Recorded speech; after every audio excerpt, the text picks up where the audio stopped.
జై శ్రీమన్నారాయణ. ఓం నమ శివాయ. భగవద్భక్తులకు నా యొక్క నమస్కారాలు. టాపిక్ ఈరోజు వచ్చేసి మన హిందూ సోదరులకు ప్రస్తుత కాలంలో హిందూ ధర్మం గురించి సామాజిక మాధ్యమాలలో ఎన్నో విషయాలు వస్తున్నప్పటికీ దానిపై కొంత అవగాహన లేకపోవడం అనేది చాలా వరకు ఉంది. రెండో విషయం ఏంటంటే, ఇప్పుడు నవరాత్రులు ఉన్నాయి.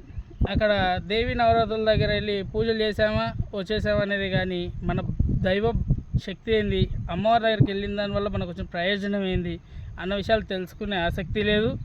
దాని మీద ఎవరు చెప్పేటోళ్ళు లేరు. అయ్యగారులు వస్తున్నారా, పూజ చేసి వెళ్ళిపోతున్నారా, ఎంత తొందర పూజ అయిపోకూడదాం, ఎప్పుడు పోయి ఇంట్లో పడదాం అనేదే కానీ, ఆ తల్లికి మనం ఇంత ఆరాధిస్తున్నప్పుడు మరి మన ఆ తల్లి నుంచి మనకు వస్తున్న ప్రయోజనం ఎలా ఉంది, ఆ తల్లిని ఆరాధిస్తే మనకు తెలిసే సబ్జెక్ట్ ఎలా ఉంటుంది, మన దైవం యొక్క శక్తిని ఎంతమంది తెలుసుకోగలుగుతున్నాం, ఎంతమందికి తెలుసు. ఈడ పూజ చేసేంతవరకే నమ్ముతున్నాయి కానీ పూర్తి స్థాయిలో నమ్మకం ఎవరికీ లేదు. పూజ చేయకపోతే ఏదో తప్పులు జరుగుతాయి, లేకపోతే పూజ చేయకపోతే ఏదో అన్యాయం జరుగుతుంది అనేది, లేకపోతే పోతే ఏదో పుణ్యం వస్తుందని కానీ మన కర్మ దాని మీద ఎంత డిపెండ్ అయి ఉంటుంది, మనం చేసేటటువంటి పూజలలో ఉన్నటువంటి తత్వం ఎలాంటిది, ఏం చెప్పారని ఎంతమందికి తెలుసు. ఇలాంటి విషయాలు విశదీకరిస్తూ మన యూట్యూబ్ ఛానల్లో పెట్టడం జరుగుతుంది. అలాగే హనుమాన్ దీక్ష మరికొద్ది రోజుల్లో ప్రారంభమవుతుంది. కార్తీక మాస దీక్షలు అంటారు, అయ్యప్ప దీక్షలు ప్రారంభమవుతాయి. అక్కడ కూడా మనం స్వామి మాలలు వేస్తాము, తీస్తున్నాం, మన జీవితం మారలేదు అంటున్నాం. కానీ ఎంతవరకు తెలుసుకుంటున్నాం, మనకేం తెలుసు.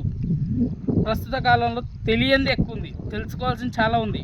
ఒకప్పుడు మనిషికి మనిషి ట్రాన్సాక్షన్లో వెళ్ళేవాళ్ళం. ఇప్పుడు సామాజిక మాధ్యమాన్ని ఇలా ఓపెన్ చేస్తే అలా కనబడుతుంది.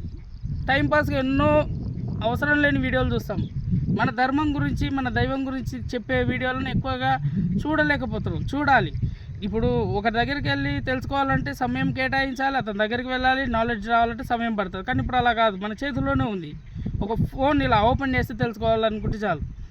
సో ఇప్పటి నుంచి మా ప్రయత్నం ఏంటంటే, ఎక్కడెక్కడ దేవాలయాలు ఉన్నాయో వాటన్నిటినీ చూపించడం, మన దైవం యొక్క ప్రభావం, మనం దైవం పూజిస్తే వచ్చేటటువంటి లాభాలు ఏంటివి, మనం ఏ విధంగా పూజ చేయాలి, మాకున్నటువంటి నాలెడ్జ్ ఎంతవరకు ఉందో అంతవరకు అందరికి అందించే ప్రయత్నం చేస్తాం.